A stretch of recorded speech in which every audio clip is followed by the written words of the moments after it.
Pahilaga, Timog Silangan at Kanluran, saan mang dako ng daigdig naroon ang bawat isa mula po dito sa Pilipinas. Ang inyo pong lingkod, mundo at karunungan ay buong pusong naghahangad na nawayang lahat ay makapamuhay ng ligtas, mapayapa at maunlad. Mapagyamang buhay po mga kamundo.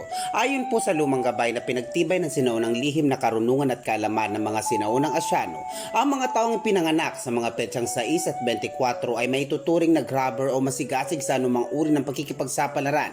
Ang lumang gabay ay naglalahad na karamihan po sa kanila ay lapitin ng ilang magagandang oportunidad sa buhay. Ayon din po sa lumang gabay, karamihan sa kanila ay mabilis magpaakyat ng pera, ngunit sa kasamang palad, karamihan din sa kanila ay madaling maglabas ng pera, lalong-lalo na kung ang ilalabas nilang pera ay para sa mga taong may kaugnayan sa kanila na nangangailangan ng tulong o ayuda. Habang marami naman sa mga taong isinilang sa naturang mga petsa ay likas ang pagiging magastos o gastador o bulagsak sa pera. Mga kamundo, ang lumang gabay po ay naglalahad ng ilang kaalaman tungkol sa mga taong isinilang sa mga naturang petsa. Karamihan o halos lahat ng mga anak na isinilang sa naturang petsa ay nakatakdang makapagtapos ng pag-aaral.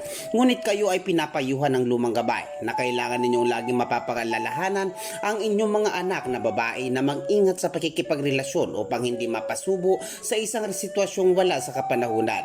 Ayon din po sa lumang gabay, ang mga taong isinilang sa naturang petsa ay pinag-iingat mula sa mga taong nakapaligid sa kanila kasi marami sa kanilang pinakikisamahan o pinakikitunguhan na maayos ay manggagamit at oportunista.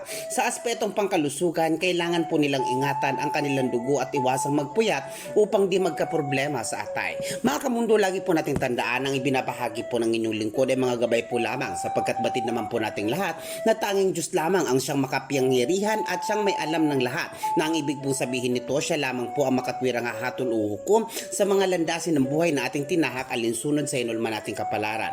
Ito po ang mundo at karunungan na lagi po nagpapaalalang patuloy po nating pangalagaan ng ating kalikasan, maging mga aso at pusa upang araw-araw nating mabatid ang balansing enerhiya ng ating kapaligiran.